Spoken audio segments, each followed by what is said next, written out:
추워. 아, 추워.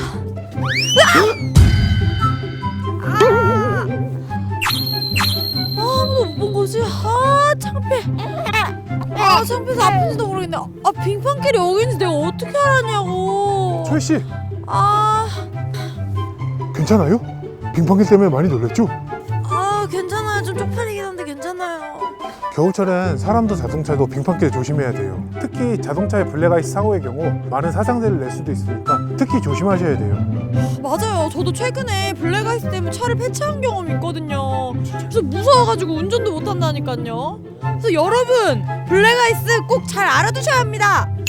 겨울철 운전에서 가장 두려운 존재, 운전자들이 가장 주의해야 할 대상은 바로 블랙아이스입니다. 블랙아이스는 겨울철 도로 위 그늘진 곳에 내렸던 비나 눈이 녹아서 얇은 빙판이 생기는 현상으로 눈길이나 빙판길과는 달리 맨눈으로는 구분이 어려워 속도를 줄이지 못하는 경우가 많습니다. 블랙아이스 발생 도로는 보통 도로보다 14배, 눈길보다는 6배 더 미끄러운 것으로 알려져 있는데요. 오늘 이 시간 겨울철 블랙아이스에 대한 효과적인 대처법에 대해 자세히 알아봅니다.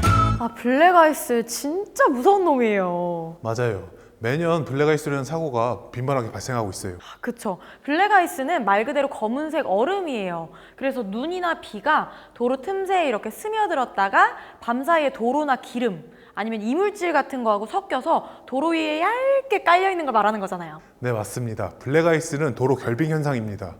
얼음이 얇아 아스팔트 색이 그대로 비쳐서 검은색 얼음이라는 뜻을 가지고 있는데요. 그런데 블랙아이스는 영하의 기온에서만 생기는 걸까요?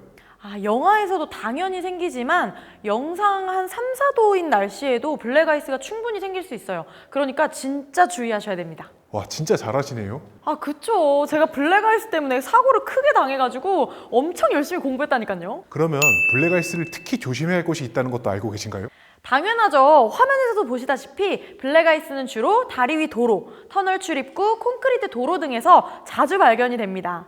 또한 호숫가나 바닷가처럼 물가는 물론이고요. 심지어는 그늘져 있는 도심의 교차로 같은 곳, 온도 차이가 나는 곳이라면 어디든지 생길 수 있으니까 이런 구간 지날 때는 반드시 조심하셔야 합니다. 그리고 제설 작업을 한 도로에서도 블랙아이스가 생긴다는 걸 알고 계신가요? 아, 네, 맞아요. 제설 작업을 위해서 도로 위에 뿌린 염화칼슘은 눈을 녹이는 데는 정말 탁월하지만 물을 흡수하는 성질이 있다고 해요. 그래서 도로에 물을 머금게 하고 이 물이 증발하지 않고 얼어서 블랙아이스가 되는 거죠. 네, 맞습니다. 때문에 겨울에 어느 곳이든 또 어떤 상황이든 블랙아이스 조심하셔야 됩니다. 아, 맞아요. 근데 그렇게 운전자가 아무리 대비를 한다고 해도 저는 좀 더 친절하게 이곳은 블랙아이스가 있으니 조심하기 바랍니다. 뭐 이런 표지판이라도 좀 있었으면 좋겠어요. 그럴 때는 방호벽을 보시면 됩니다. 오. 이렇게 주변 환경이 잘 변하지 않고 시트 포지션이 나는 세단의 경우 도로의 변화를 감지하기가 좀 어려워요. 그래서 블랙아이스 위험 지역인 다리 위 도로의 경우 우리가 흔히 아는 철제 가드레일이 아니라 콘크리트 방호벽이 설치되어 있습니다. 가드레일 대신 방호벽이 설치된 도로를 주행한다면 주의 있게 보시면 됩니다. 아, 그렇구나. 근데 저희가 지금까지는 블랙아이스, 그러니까 즉 검은색 아스팔트에 얼어있는 검정색 얼음에 대한 주의점만은 말씀을 해드리고 있는데 사실 블랙아이스가 검은색이 아닌 회색 콘크리트에도 있다는 사실 알고 계셨나요? 그럼요, 물론입니다. 아, 나만 알고 있는 정보인 줄 알았는데 콘크리트는 아스팔트하고 비교해서 입자 간의 공극이 굉장히 작아요. 그래서 도로에 기울기나 별도의 배수 시설이 없으면 물기가 빠져나가기가 굉장히 힘들다고 합니다. 그래서 콘크리트 도로라고 해서 절대 방심하면 안 됩니다. 그렇다면 지금까지 우리가 강조했던 블랙아이스가 쉽게 생기는 지역 외에 또 주의해야 할 곳이 있다는 거 알고 계신가요? 그럼요. 일상적인 도심에서도 얼마든지 블랙아이스나 살얼음이 발생할 수 있어요.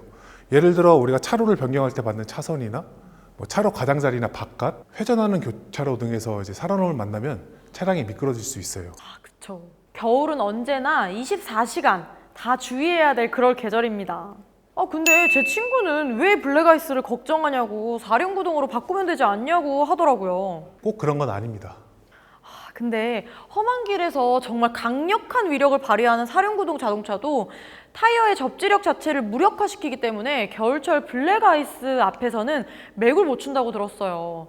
그러면 구동 방식이 뭐가 됐든 간에 접지력이 없으면 그럼 아무런 의미가 없는 거잖아요. 맞아요. 사륜구동에 할아버지가 와도 소용이 없어요. 우리가 흔히 겨울용 타이어를 추천하는 것도 이 때문입니다. 극단적으로 말하면 사계절용 타이어를 끼운 사륜구동차보다 겨울용 타이어를 끼는 후륜구동차가 블랙아이스 대처에서 훨씬 더 효과적입니다. 아, 그럼 한번 직접 차를 보면서 얘기해 볼까요? 그럴까요? 아, 이렇게 차로 돌아왔어요. 네. 아, 근데 그나저나 이렇게 철저하게 준비를 마치고 안전운전을 했는데도 불구하고 만약에 운전 중에 블랙아이스를 만나면 어떡하죠? 자, 먼저 첫 번째로 주행 중 과속과 급정지, 그다음에 과도한 스티어링 휠 조작은 금물입니다.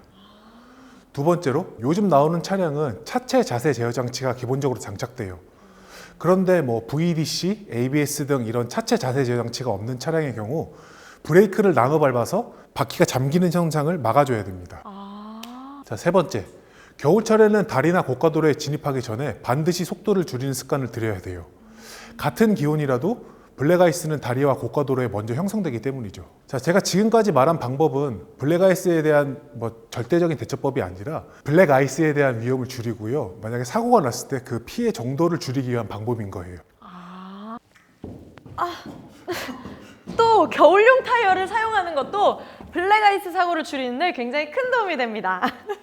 겨울용 타이어는 얼어붙은 도로를 달리기 위한 최신 기술들이 집약되어 있는 타이어예요. 그래서 미끄러운 노면에서 훨씬 좋은 방향 전환과 제동 성능을 보장합니다.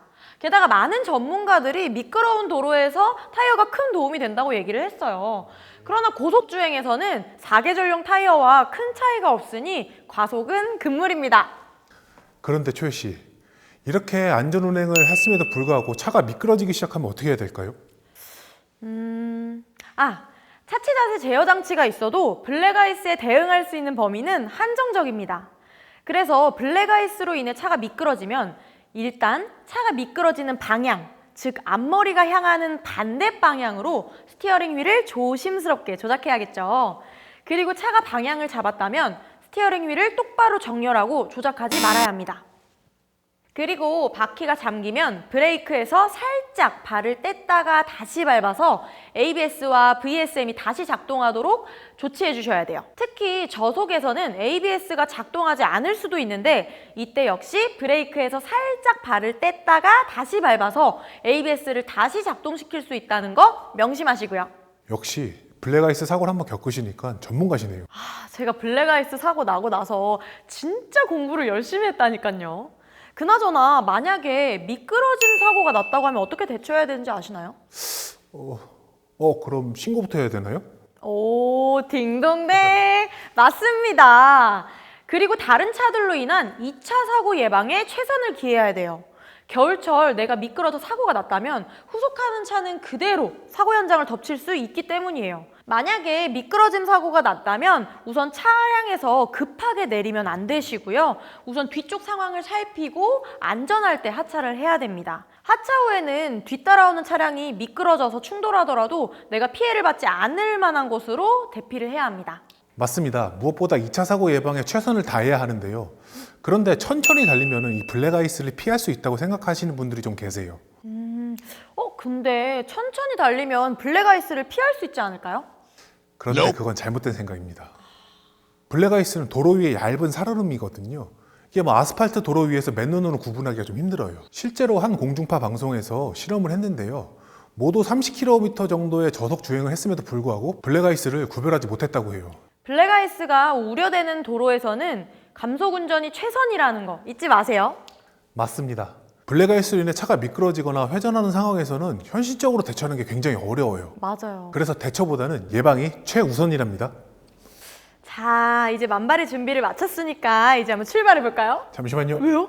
오늘 이야기해드린 블랙아이스 대처법 다 기억하시나요? 그럼요. 그걸 생각한 후에 운행하는 게 좋을 것 같습니다. 물론이죠.